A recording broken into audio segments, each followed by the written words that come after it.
हाँ तो दोस्तों यहाँ पे housing urban development corporation of India के क्वार्टर 4 के रिजल्ट्स आ गए हैं, तो उसी के बारे में हम इस वीडियो में बात करेंगे और जानेंगे कि अब आपको हुडको के अंदर इन्वेस्टमेंट करना चाहिए या नहीं। तो चलिए शुरू करते हैं।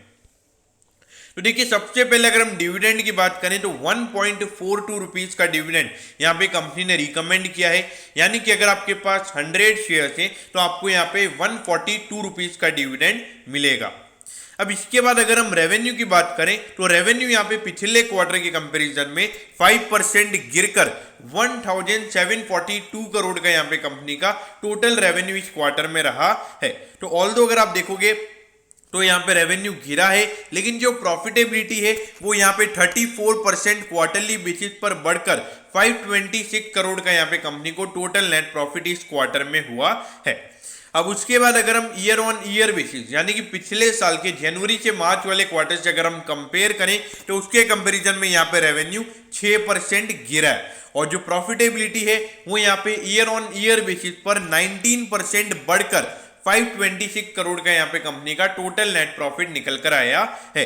तो अगर हम प्रॉफिटेबिलिटी को अगर हम सिर्फ यहाँ पे देखेंगे तो हमको रिजल्ट अच्छा लगेगा, लेकिन जो रेवेन्यू है वो यहाँ पे गिरा है, जो मेरे ख्याल से लॉन्ग टर्म में थोड़ा सा नेगेटिव कंपनी के लिए साबित हो सकता है।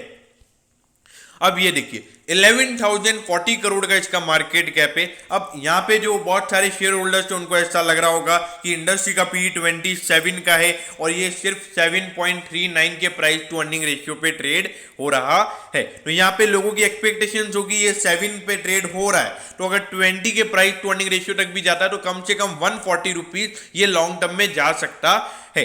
लेकिन देखिए उसके लिए आपको पता होना चाहिए कि इसके डिविडेंड यील्ड पे नजर डालिए। 5.62% का इसका डिविडेंड यील्ड है, यानी कि जो शेयर का प्राइस है उसमें से 5.62% तो कंपनी सिर्फ अपने डिविडेंड देती है अपने शेयर होल्डर्स को। तो देखिए यहाँ पर आपको ये चीजें समझनी होगी कि ज्यादा री इन्वेस्टमेंट यहाँ पर नहीं होता है, ज्यादा फोकस यहाँ पे ग्रोथ पे नहीं होता है, कि फोकस होता है कि अच्छी प्रॉफिटेबिलिटी हो जाती है तो वहां पे गवर्नमेंट को अच्छा खासा डिविडेंड के फॉर्म में वहां पर पैसा मिलता है। और आपको भूलना नहीं है कि ये गवर्नमेंट कंपनी जब तक है तो वहां पे कॉर्पोरेट गवर्नेंस गवर्नमेंट का रहेगा, और जहां पे गवर्नेंस कॉर्पोरेट गवर्नेंस है जहां पे वो गवर्नमेंट की हो जाती है तो वहां पे इश्यूज हो जाते हैं, और जो हमारे फॉरेन इन्वेस्टर्स है वो वहां पर इन्वेस्टमेंट नहीं करते तो ऑटोमेटिकली वो शेयर आपको प्रीमियम वैल्यूएशन पर ट्रेड होता हुआ नजर नहीं आता है।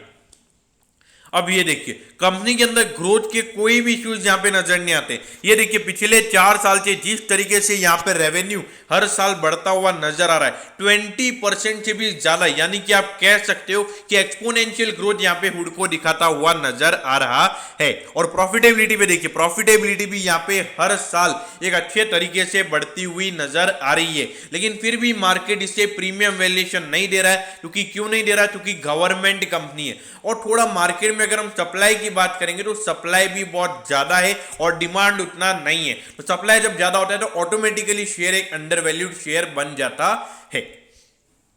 अब ये देखिए 55 रुपीज में यहाँ पे हुडको का शेयर अभी ट्रेड हो रहा है। अगर आप देखोगे 102 का इसका ऑल टाइम हाई है, मतलब अपने ऑल टाइम हाई से अगर आप कंपेयर करोगे तो ऑलमोस्ट आपको 50% अपने ऑल टाइम हाई से डिस्काउंट पे मिल रहा है। तो जो लोग यहाँ पे लॉन्ग टर्म के लिए कंजर्वेटिव इन्वेस्टर है, 5-6% से डिविडेंड से खुश हैं, और उसके अलावा अगर आपको 5-6% का कैपिटल एप्रिसिएशन चाहिए तो ये कंजर्वेटिव इन्वेस्टर यहाँ पे डेफिनेटली इन्वेस्टमेंट कर सकता है। और जिन लोगों ने पहले से इन्वेस्टमेंट किया हुआ है बने रहिए, और जो लोग इन्वेस्ट करना चाहते हैं तो कंजर्वेटिव अप्रोच अगर आपका है और अगर आप मॉडरेट काइंड ऑफ इन्वेस्टर भी हैं तो आप यहां पर इन्वेस्टमेंट कर सकते हैं।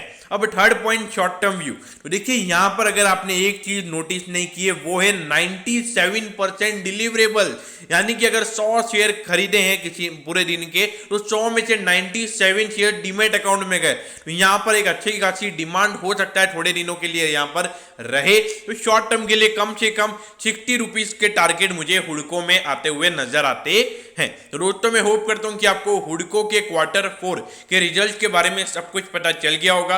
अगर आपकी कोई भी क्वेरीज है तो आप कमेंट कीजिए, मैं जरूर आपके कमेंट पर रिप्लाई करूंगा। ओके दोस्तों, thank you, have a nice day.